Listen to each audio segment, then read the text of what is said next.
Hello, everyone. My name is Emmanuel Adebola, and I'm the Executive Director at ANA Global, which is a social enterprise that facilitates professionalism and economic viability among Black-owned and operated businesses. You're welcome to our first quarterly update that is being provided for 2024. It's our intention to provide this every quarter with the intention of keeping our members abreast of what we're doing and other stakeholders that might find it useful.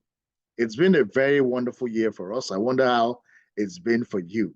But I'll be making this presentation using a PowerPoint deck that has been prepared and hopefully gives you enough information to know what we've done, how far we've come in achieving our goals, and what we're planning for the next quarter. All right, so I'll be sharing my slides shortly.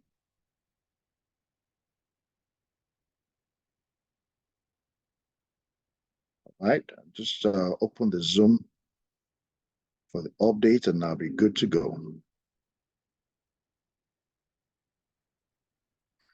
So I guess like many people, entering 2024 was, as is always the case, full of hype and expectations. And we had a major thing coming up, which I will share with you. So there'll be three parts to this presentation. First, I'll provide an overview of what we are as an organization. I'll share the key achievements in quarter one, and then I'll share what we're looking for in quarter two.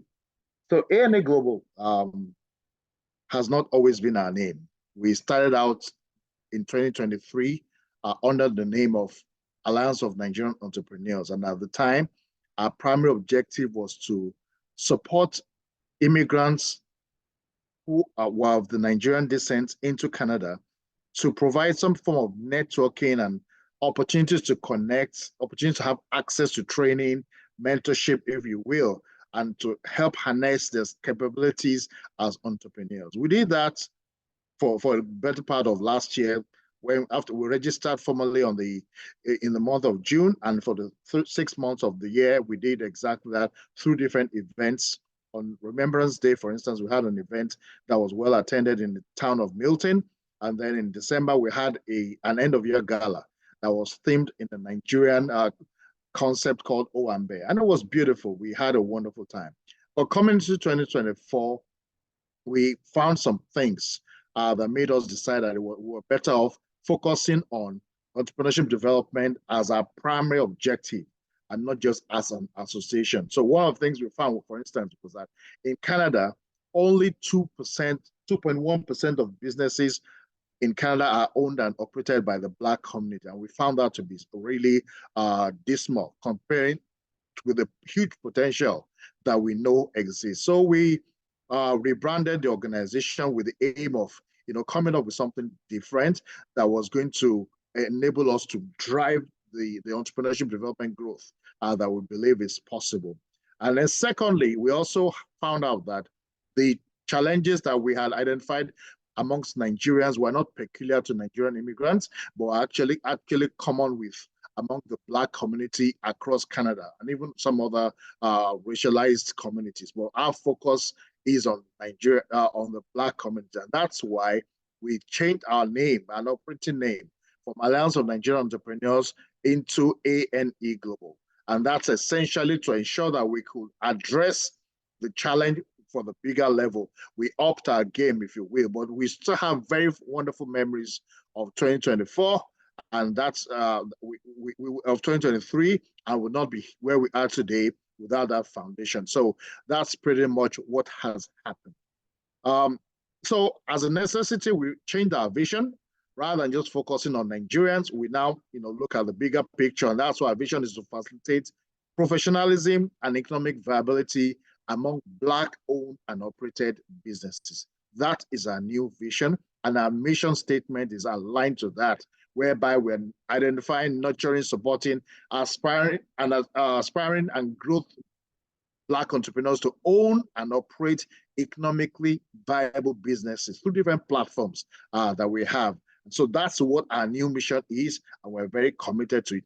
We have organized or originated from Canada, but we don't see ourselves as a Canada-only organization. We're looking as we see ourselves more as an organization that easily would serve the North America for now. And so before the end of this year, our expectation is that we will be serving these two markets, and we have members that actually belong to larger proportion, of course, being Canadians or operating in Canada, and just a little bit in the US. That's the state as of today. There are three major pillars under which we are operating today. Number one, we have metamorphosed and become a chamber of commerce where we are essentially providing a variety of offerings, networking, mentoring, training, and providing access to funding for our members. We have two categories of members. We have registered members and yet to be registered members. And we have different, things that we provide for this community. Most of the activities, a lot of the activities we do are done on a collaborative platform that pulls the two groups together. And so we're doing that. And we also kickstarted a monthly networking event that allows us to go from city to city. In the 3 months of this year alone, we've gone to Hamilton, gone to Oakville, and gone to Toronto.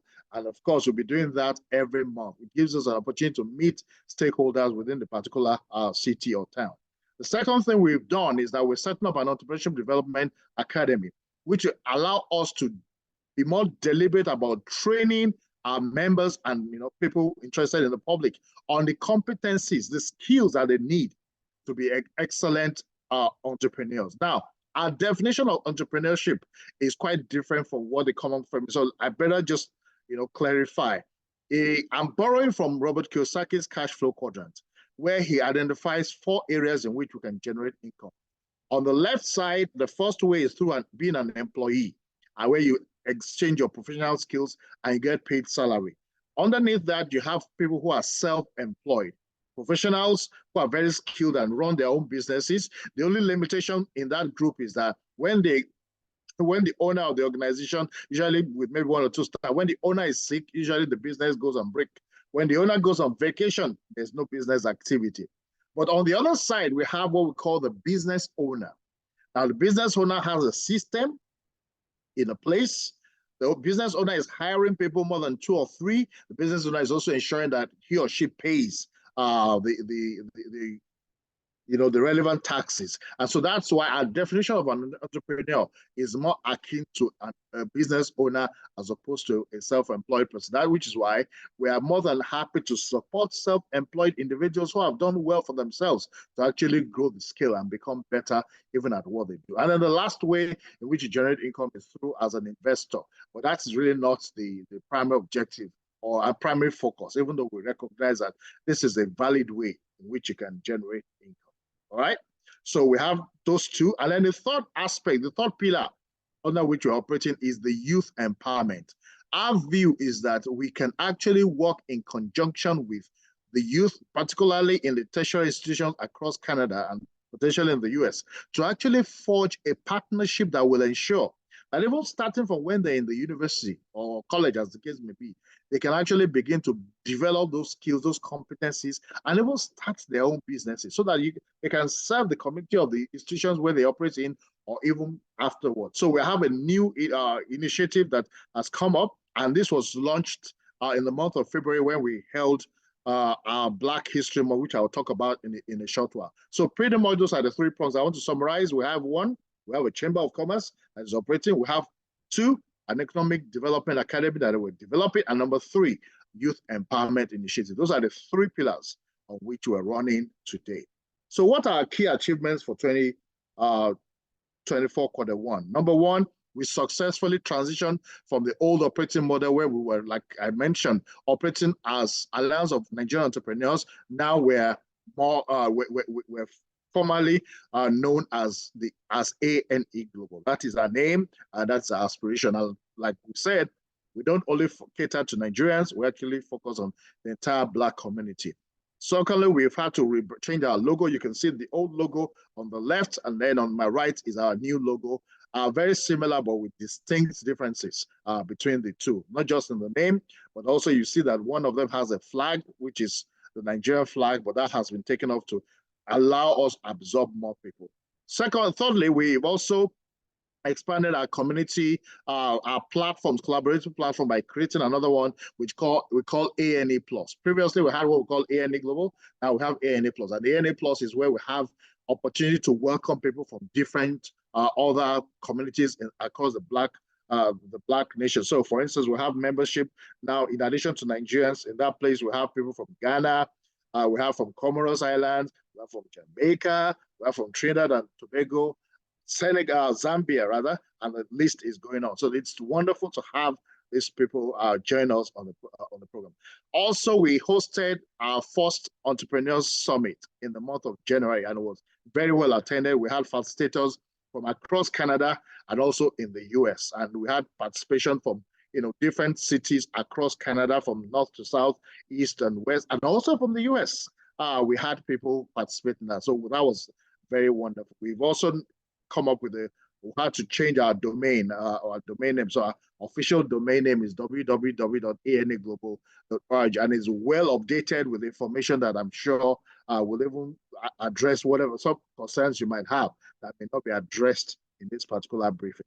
Secondly, we successfully launched the City Connect networking events. It's a monthly event that provides us the opportunity to meet people in their home communities, our members, and also welcome new members into what we do. We've had 3. Hamilton was January, Oakville was February, and Toronto was in March. Next month, we're going to Vaughan. And it's a beautiful thing because each of the events have been very different, but yet very interesting, very encouraging to see people come out and meet with people and enjoy each other's company and exchange ideas, exchange cards, start new partnerships. So we're very excited that this has taken off and has been well received among our members. The third thing we achieved was that for the Black History Month, our decision was to focus on the Youth Empowerment Initiative. So we hosted a campus symposium and career fair, which was very successful. It was hosted in the city of Hamilton, on the 29th of February, to be precise, at the public library. We are very grateful to the partnership that we got from Nigerian Canadian Association of Hamilton, which supported that. We also got support from the city of Hamilton. We got students who participated from Mohawk College, McMaster University at that event. And also we were very glad to have RBC, a team from RBC in Stony Creek, participate at the career fair where they help to interview people and part of that. So we had this. It was the month that we launched for our Black History Month theme. We chose the word stronger together, which we believe gives credence to our efforts in recognizing that no matter how skilled or how resourceful we think we are, we're actually better off by partnering with others. And one of the things we've done is to provide opportunities for members or even the public to buy branded merchandise items, for one of which is our branded sweatshirts with the Stronger Together logo. And that has been beautiful. We have them in at least 5 colors: sand, red, green, navy blue, whatever color you want. I'm sure that among those 3 you will see. So visit our website to place your order, and you will have it within a short while. We had the privilege of getting some gifts for the panelists that spoke at the event, and one of our member organizations, Gift Knob, represented by their MD or their CEO, Adela Jeremiah, was on hand to present the gifts. That's what you see on the bottom right. We're also very grateful to organizations, Canada Lawa Canada Lawa and Blueberry Cakes for providing us with food items during that event. And also special thanks to Adebak CTV, led by a lady called Ade Ladende, who covered the event, as well as made it very special. So we're very grateful to this team of people.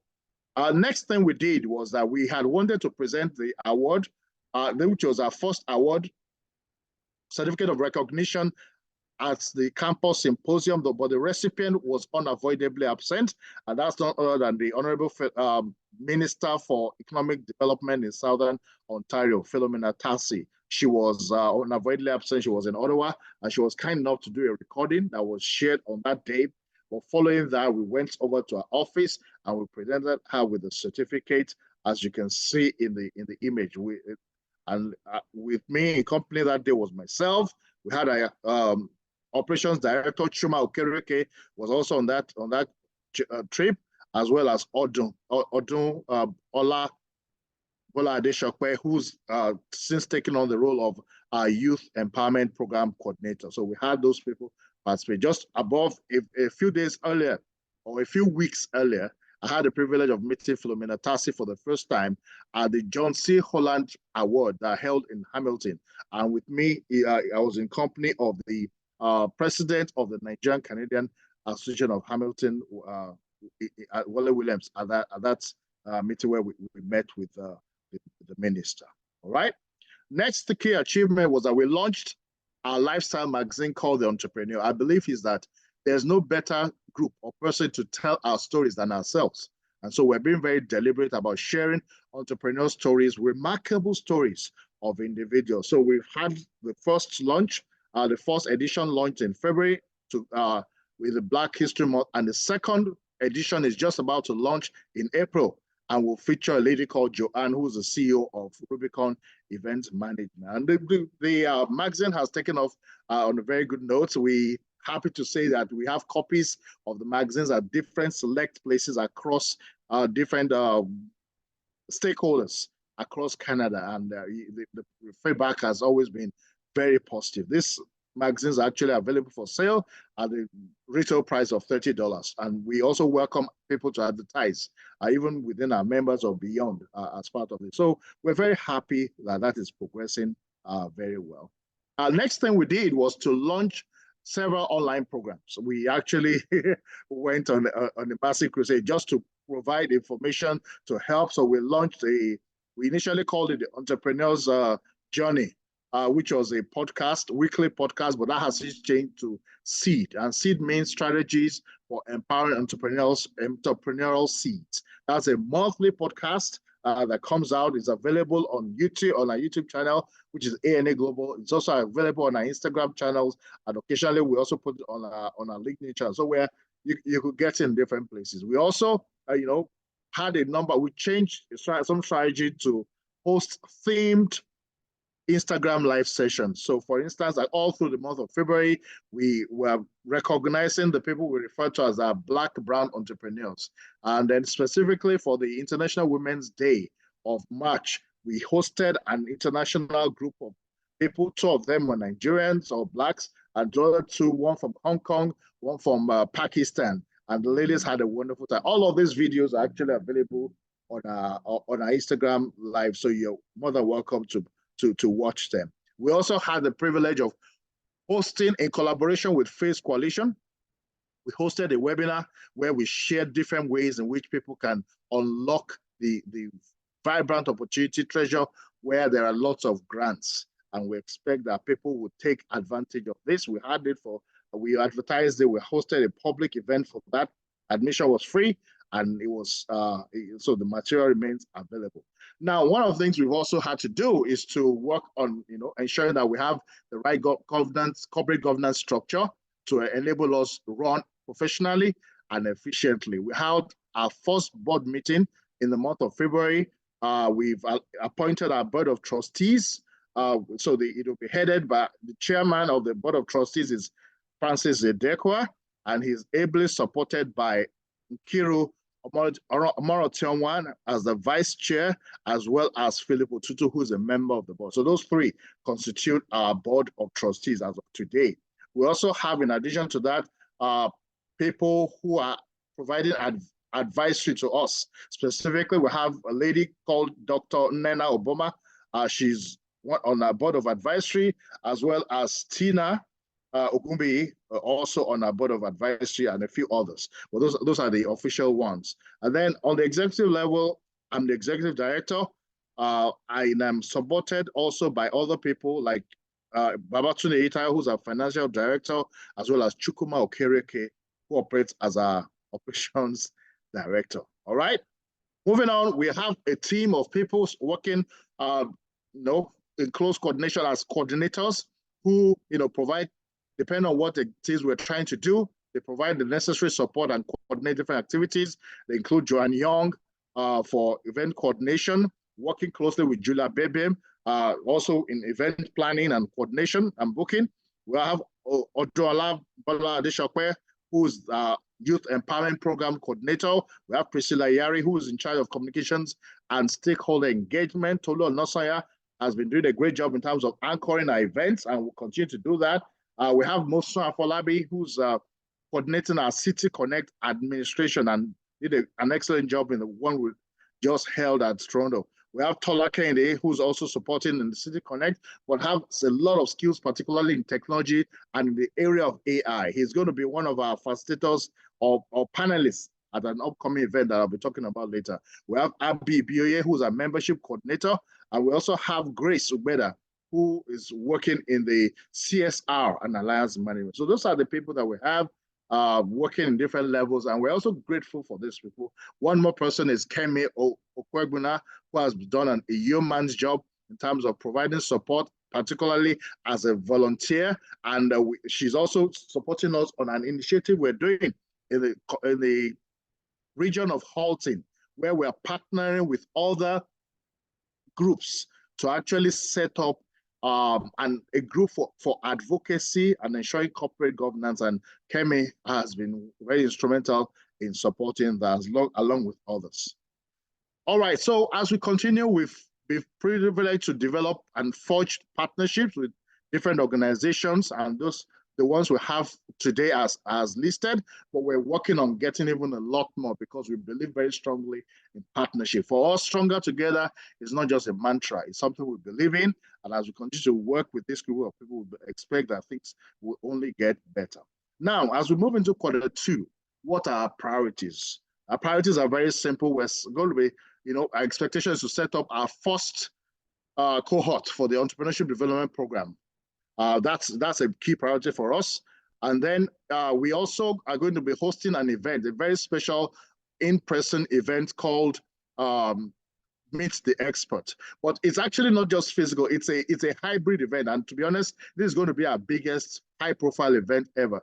To date, because we have the presence of the mayor of Oakville attending.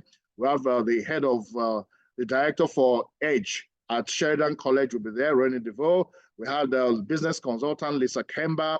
We have Sherry Ann Bedminster, who's working in the bank and now starting her role as a sustainability consultant. And we also have the IT guru, Tola Kende, teaching us on AI. So it's something to look forward to. It will be held on the 27th of April. For the people that are watching live, they will be physically in Oakville, but then the event will be streamed live for everybody to watch across the globe. So it's something to really look forward to. And then in the month of April, the theme we're focusing on is celebrating social entrepreneurs. These are people who have been able to leverage their capabilities very strongly and are doing wonderful things across the different communities. So it's a privilege to have them with us. We'll be interviewing them. I'll be interviewing them. And I've already met with them. Their stories are very unique, but not only are their stories unique, their ability to engage people, to mentor people, to inspire other people are things that are very well appreciated, and we'll be learning from them. We'll continue to expand our network among key stakeholders in Canada and also continue the Stronger Together campaign, which has been largely successful. We still have memorabilia out there, and we're finding different ways of promoting that. And of course, in the month of next quarter, will end in June, which effectively will be the end of our first year of operations. We're looking forward to that because it's been a fantastic year, and we'll expect that we'll continue to do things that will help us close on a very strong note. So this is our calendar of events for 2024. We've cleared the first all the activities planned for March for the first quarter have been achieved. I would say the exception is the Entrepreneurship Development Academy that we had expected to start off in March, but due to some logistic challenge, we were unable to start it. And so we're pushing that forward into the next quarter. But every other thing we set out to achieve was really achieved. So we're very happy that we're progressing this way at ANA Global. We're an organization that is seeking to solve for other people, and you cannot solve what you yourself are guilty of. So we believe that, number one, we're setting the pace. We're setting a clear example of how a not-for-profit should be run professionally within this community. And especially because we are Blacks, we are promoting Black excellence because we want to be known for doing the right thing. And so if you're watching this, you're not yet a member of ANA Global, and you're thinking of it, I would say, please don't think too long, because you can't get it wrong in this type of organization. We look forward to welcoming you. We look forward to partnering with you. If you're looking to do something, if you're a stakeholder, maybe in government or in the business industry, and you're looking to support us, by all means, please reach out. My email address personally is emmanuel.adebola@aneglobal.org. It will be my pleasure to receive, to partner with you, as well as our team of executives, so that we can work together and make it successful. Thank you very much for your time. I hope this has been worth your while, and I wish you the very best in all you do. Bye for now. Thank you.